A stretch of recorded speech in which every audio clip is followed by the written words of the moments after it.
Toujours parmi les étals du Salon du Livre de Drancy, il y a celui d'Étienne Bonamy. Il est journaliste et ancien rédacteur en chef de l'Équipe. Il est également écrivain. Un jour, il tombe par hasard dans les archives d'une course cycliste durant l'occupation. Ça se passe en 1942 et elle n'est pas sans rappeler un autre célèbre circuit.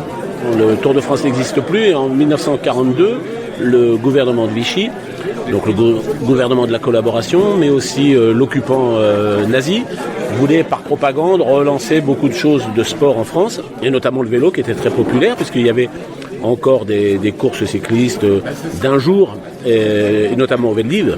Comment le Tour de France était une marque déposée, donc ils ont créé le circuit de France. Ils auraient aimé faire quelque chose qui fasse le Tour de la France, comme faisait le Tour de France avant la guerre.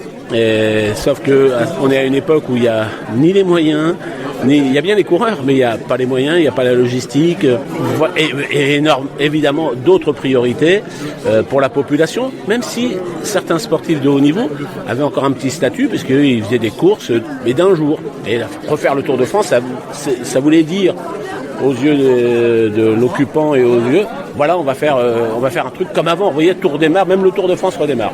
Ce long travail de recherche dure 3 ans. Il signe alors son premier roman, Les Forcés de la route. Le récit allie faits historiques et romanesques, mais Étienne Bonamy n'oublie pas son rôle de journaliste.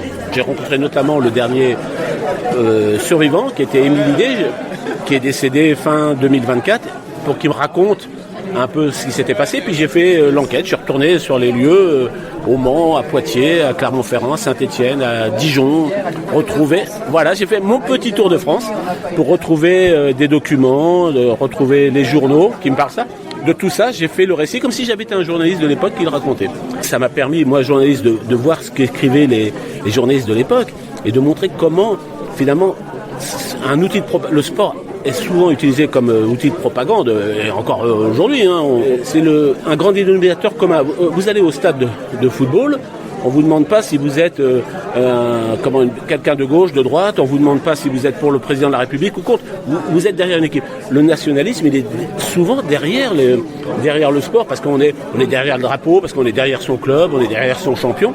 Ça a toujours, les jeux de Berlin 1936 sont un énorme outil de propagande qu'utilise Hitler.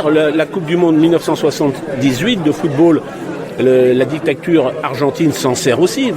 Il y a toujours eu le soin de mettre. La culture est une chose importante, mais le sport, c'est plus rampant. Tout le monde est content pour le sport, et vous emmenez tout le monde dans un stade où vous portez sur le fait sportif. Tout le monde adhère. Enfin, moi, j'ai écrit pendant des années sur le sport. Je n'ai jamais vu un champion, lorsqu'il gagne, il peut dédier sa victoire à son président, à sa famille, à ses enfants, à ses copains, et tout. Mais il fait l'unanimité. Refaire le Tour de France, c'était, à cette époque-là, faire le circuit de France, c'était dire, voyez, tout va bien, regardez, on passe en zone libre, on revient, la vie est normale. Évidemment, c'était pas ça. La course survit à peine une semaine. Quelques 1000 kilomètres, 6 étapes et beaucoup d'espoir plus tard, dans des conditions plus que déplorables. Cette course ne connaîtra qu'une seule édition. Et le Tour de France, lui, renaît en 1947.